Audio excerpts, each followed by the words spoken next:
Welcome to the Alcohol Minimalist Podcast. I'm your host, Molly Watts. If you want to change your drinking habits and create a peaceful relationship with alcohol, you're in the right place. This podcast explores the strategies I use to overcome a lifetime of family alcohol abuse, more than 30 years of anxiety and worry about my own drinking, and what felt like an unbreakable daily drinking habit. Becoming an alcohol minimalist means removing excess alcohol from your life so it doesn't remove you from life. It means being able to take alcohol or leave it without feeling deprived. It means to live peacefully, being able to enjoy a glass of wine without feeling guilty and without needing to finish the bottle.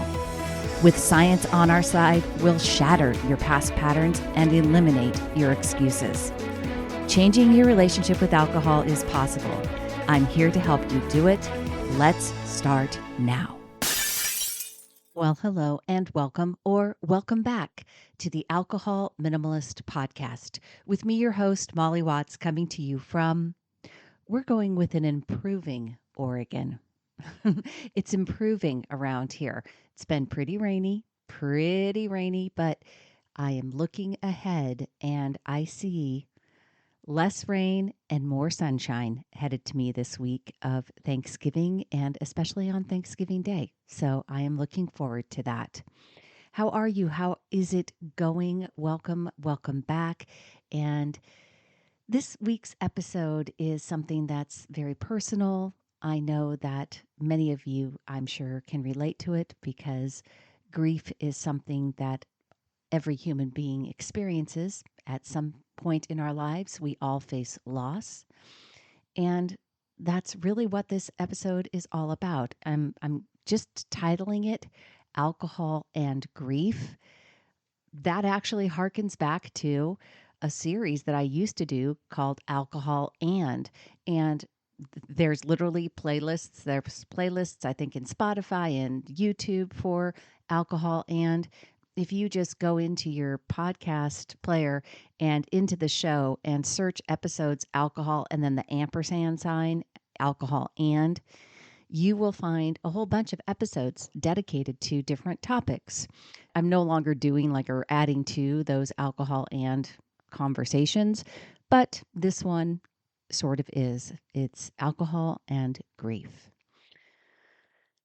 Grief is one of these things that I think we mostly associate, or many people associate with death and with losing someone very special to us. Obviously, that is one form of grief. And mourning a loved one is one of the most profound and obviously one of the most acknowledged forms of grief. And it's definitely something all of us will experience. And grief is actually a very complex emotional response to the loss of something that we deeply value or hold dear. And that means that it can arise from things like the end of a relationship, a shift in identity, a health crisis, a job loss, or even the loss of a dream. So for some people, the results of the election here in the United States have been something that they are grieving. So that's something to understand. We are going to explore that there are many forms that grief can take, and we're going to talk about the stages of grief. We're also going to talk about why alcohol often feels like an answer, but obviously it really isn't. And we'll also talk about why buffering with alcohol is problematic and in specific terms for grief, and how we can find healthier ways to process grief and to heal. And before we dive in, I want to talk about the situation that I talked about or I mentioned last week on the podcast was really kind of the genesis. Originally, when what happened on Thanksgiving in 2022 happened, I thought I would do a podcast episode on that fairly soon or fairly early on. I thought I would tackle alcohol and grief, and I haven't. Not because I didn't feel ready emotionally or anything like that. I'm not sure, to be honest, why I haven't dug into it deeper. And maybe it is partially because it does take time to process everything. And I feel myself still processing and still growing from the experience of my father's passing. For those of you that don't know the whole story, in 2022, I had just launched, literally just launched step one, the course that is inside of Making Peace with Alcohol. Like I had just got things going. And on Thanksgiving night at my home, my dad, who was at the time 94.10, so my dad was, older, an elder statesman. He died right after dinner at our home, and my dad was the light, the beacon, the cornerstone of really my whole life in terms of being the person that I counted on to be there. And even though he had, challenges in those last couple of years with his cognition and, things had definitely changed in terms of our roles as me being his caretaker as opposed to him being mine. My dad was just the guy. He was the guy that everybody loved. He was um, obviously, for those of you that know the part of the story that, my mother was physically dependent on alcohol. So my dad was really the guy that was the stand-up, the guy that was there, that never had that that dependency. He was consistent. He was somebody that I knew I could count on. And losing him, um, obviously you can hear the emotion in my voice. It's still hard to articulate how much that it just, I miss him, obviously, but it's such a weird thing to not have his voice, his confidence, his words there for me now. And I feel like even though I should be, you know, old enough and experienced enough to navigate my life without that kind of uh, father figure, and obviously I take with him all the lessons he taught me, it's still something that I don't think you ever truly get used to as a child and when your parents no longer there. The thing that I think has been so gratifying for me is that the experience taught me so much about my own grief and resilience. And it I did not have any desire to try to buffer away those emotions. Never turned to alcohol to try to comfort me. And I allowed myself and have allowed myself to continue processing that grief emotion and being able to really honor not only my dad's memory, but be able now to look back and smile. I mean, how else could he have left this earth than on Thanksgiving? Because he is the person that I am most thankful for in my life. And he did it in the very best way possible. He was with his family, he was laughing, and then he was gone in a minute. And I don't know about you, but for me, sign me up. That's how I want to go. All right. Let's talk a little bit more about how grief can show up in our lives and how we can move through it with compassion and awareness. Like I said, grief is universal, but it doesn't always look the way we expect. It's often narrowly associated with bereavement when we lose a loved one, but grief can manifest itself in many forms. The end of a relationship, friendship, or a romantic relationship, whether due to a breakup, divorce, or estrangement, can trigger deep feelings of loss. And this type of grief often also comes with feelings of abandonment, rejection, or longing, right? So it's not just the grief emotion, and we're going to talk about that, not just the loss feeling, but other things that come up when we are grieving, things like a relationship. I talk with many people who are dealing with an identity loss, with grieving the transitions in their lives, like retirement, career changes, even aging, can bring grief tied to a shift in self-perception. Stepping away from a long-held career might feel like losing a part of yourself. And that is something that we, again, have to realize that grief can be present in that moment, in those moments, in that life transition. A medical diagnosis. So, health grief. If you are given a diagnosis of a chronic disease or a physical disability, it can definitely evoke grief for the life that you once had or limitations that you now face. And this one is kind of what I was talking about with regards to the election. When a goal or a dream is derailed, whether it's not getting the promotion that you worked for, whether your candidate didn't win the election, not starting the family you envisioned, or any other path that has not been taken, grief can arise for what could have been. Obviously, this year, every year it feels like in the last, I don't know how many with all the different uh, weather events, but hurricanes.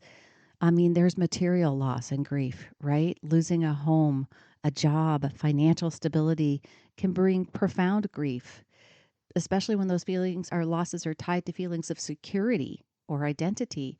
If you lose your home, that's a big deal. There's a lot of things to deal with there with regards to grief. And as mentioned with the hurricanes, environmental and collective grief, global issues like climate change or societal upheaval can create a sense of loss and helplessness on a communal level. I don't think I need to go into a lot of explanation here, but just looking at the situations throughout the world in the Middle East and the unrest and Israel and Gaza and everything that's been happening there for the last several years, the Ukraine, these kind of issues, these global issues can create a sense of hopelessness and loss that is felt and grief that's felt on a worldwide level. By broadening our understanding of grief, we can start to see why it's such a pervasive part of the human experience and why it is so tempting to turn to outside comfort strategies like alcohol. Hey there, it's Molly taking a quick break to talk with you about Sunnyside. You all know that Sunnyside is my app of choice and my recommendation for a tool to help you create sustainable change around your drinking. One of the things that I love about Sunnyside is their commitment to improving the user experience, and that has been a constant since I started working with them nearly 3 years ago now. Since June this year, they have added the Android version of their iOS app, so now it's available for Apple users and all Android users. It's the same Sunnyside experience across all of those devices, and it's just another example of their commitment to improving the user experience. Another example would be the fact that now you can set it up for push notifications. So you can take all of the daily texts, the reminders, and put them into a push preference so that you determine how you want to receive the support from Sunnyside. I would love for you to check it out. Go to www.sunnyside.co/Molly to get started with a 15-day free trial today. One of the most well-known frameworks for understanding grief is the 5 stages of grief introduced by Elizabeth Kubler-Ross. This is, decades old now, but it's important, and I think for all of us to know that these stages of grief exist. So denial is number 1. This is the shock phase where the loss feels too overwhelming to accept. Number 2 is anger. You might feel frustrated or powerless, asking, why me? Why now? Number 3 is bargaining. This is where the what if and the if only thinking comes in as you negotiate your way out of the pain, right? Number 4 is depression. And this stage often brings deep sadness, withdrawal, hopelessness. And number 5 is acceptance. And this is the point where you begin to make peace with the loss and integrate it into your life. It's important to remember, of course, that these stages aren't linear. You might move back and forth between them, experience some stages multiple times, or skip ones altogether. That's possible too. Grief is deeply personal and unfolds differently for everyone. Now, when we're grieving, the pain can feel unbearable. And that's why alcohol might seem like a lifeline. It has that temporary buzz, that temporary relief from overwhelming emotions. From a scientific perspective, alcohol numbs your emotional response by dampening activity in your brain's limbic system, which is where those emotions are processed.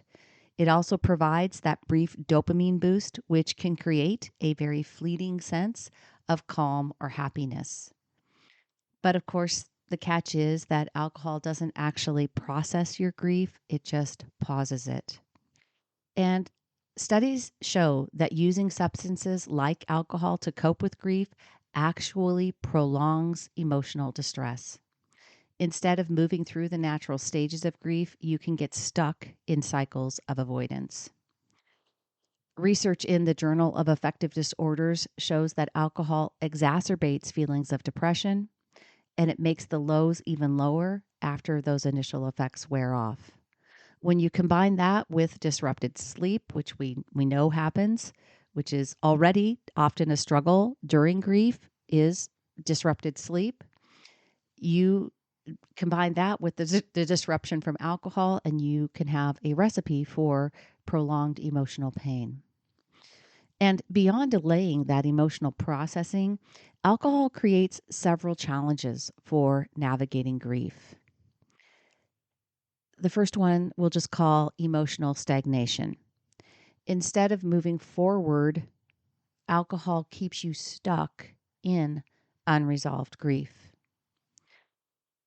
Number two is psychological dependency. Over time, your brain begins to associate alcohol with relief. You have heard me talk about psychological dependency. Well, if you've been listening to the podcast for any length of time, this is kind of the beginning, what I've always said about alcohol dependence. We don't develop a physical dependency on alcohol the first thing we do is develop a psychological dependency. And it's that psychological dependency and changing how we think about alcohol that needs to change to be able to change our drinking habits. But when we consistently turn to alcohol and use it as a buffering tool, as a relief system, we are making it even harder to cope without alcohol. I want you to hear me when I say that psychological dependency. When we continuously turn to alcohol, we begin to not be able to do our lives without it, not be able to handle our emotions. We believe that about ourselves. We make it harder on ourselves to cope, not because of the physical dependency, not because of the drug itself, but because what we believe about it. And of course, there is a physical toll with alcohol. Alcohol's impact on sleep, energy levels, and overall health makes the already taxing process of grief even more challenging. I like to think of when life is getting hard these days, and this is a complete departure from how I used to think, because I used to, just like many of you, I used to turn to alcohol to cope with big emotion, to cope with daily stress, to cope with everything, to be honest. I've talked about before on the show that when I had to put my dog to sleep in 2019, that was February 2019. It was very early on. I had literally just begun the process of changing my relationship with alcohol. And on Valentine's Day 2019, we had to put my beloved golden doodle Trudy to sleep. And I literally got a 6-pack of IPAs and a big box of hot tamales. And that is how I chose to try to process the grief of having to put Trudy to sleep. And so this is not to say that I've, like I said, this is how I used to do it too. And I now know And now I truly believe, like, when I have to do something challenging, when an emotional, when I know, like when I knew that I was going to be processing with my dad and what I was going to be doing, when he passed, I dug in deep to try to take care of myself. I wanted to be the best, strongest version of myself. I wanted to make the best choices because I knew that I needed to be at my best to process how I was feeling. When you add all of these problematic things together, it's pretty clear while alcohol might offer some short term relief, it ultimately complicates our healing process. So obviously we need to figure out ways to navigate grief in a different way, ways that help us foster healing rather than avoidance. And I'm going to offer you some suggestions. Number one, we have to acknowledge and accept our feelings. Grief is messy, and it is okay to feel everything: sadness, anger, confusion, even numbness. I remember, I'm going to be honest with you, when my mom passed away, I had a hard time feeling anything but relieved. It took me a while to get to some sadness around it because honestly, I didn't feel very sad. I felt relieved. That was the first feeling that came up for me. And then I felt guilty because I didn't feel sad. We have to allow all of those feelings to be there, and we have to see them without judgment. And that is a critical part of the healing process. So like I said, I didn't, back when my mother died, I didn't have all these tools. I've since learned kind of, I've now been able to look back and understand things better. Number two, you've got to broaden your support system. Grief can feel very isolating, but you really do not have to go through it all alone. Reach out to friends, to families, join supportive communities. Even, like the Alcohol Minimalist Facebook group is a good place. It doesn't have to be a grief-centered support group. And it doesn't, if you're a person that's more introverted, then listen to podcasts, read a book, find someone's voice that is in your ear that helps you process, and hopefully a trusted friend or an advisor.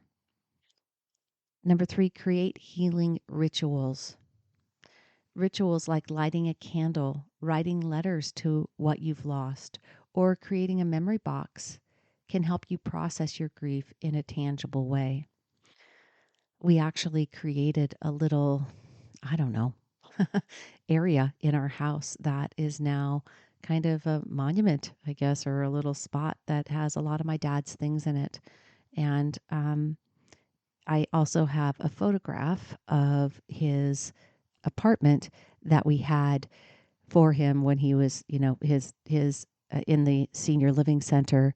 And that place was very special to him, very special to me. And I have a photograph of it that is on my phone that just helps me when I see that place. I know that's kind of odd, but it helps me. And I thought about this the other day. I've got a big box of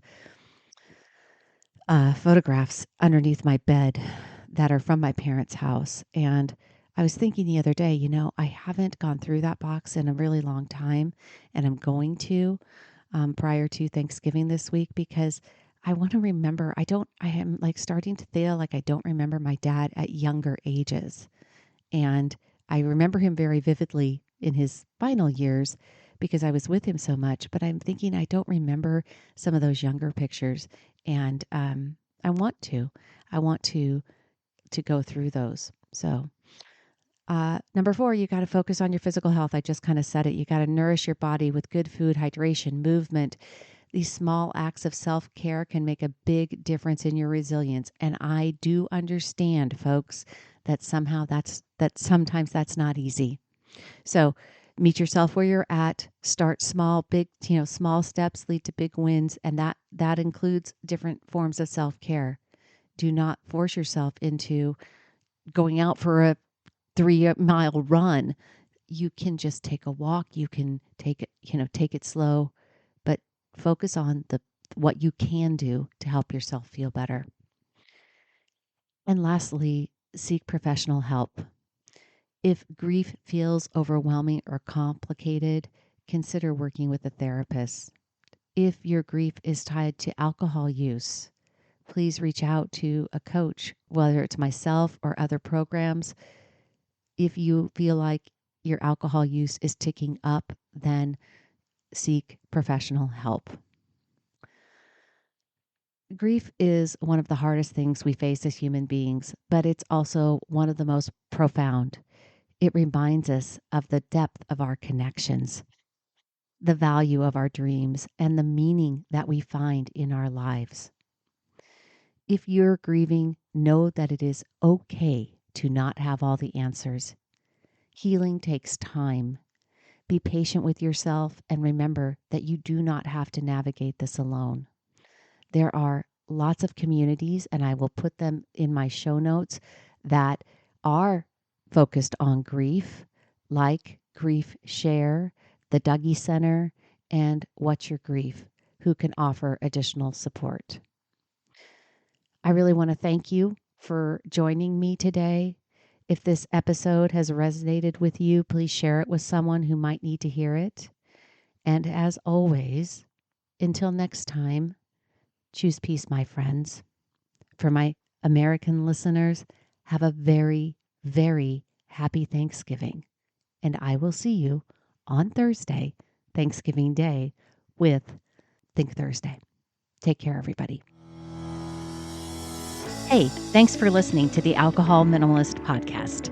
Take something you learned from this week's episode and put it into action. Changing your drinking habits and creating a peaceful relationship with alcohol is 100% possible. You can stop worrying, stop feeling guilty about overdrinking, and become someone who desires alcohol less. I work with people in 3 ways. You can learn about them over at www.mollywatts.com/workwithme. Or better yet, reach out to me directly. It's molly@mollywatts.com. We'll jump on a call and discuss what's best for you. This podcast is really just the beginning of our conversation. Let's keep it going.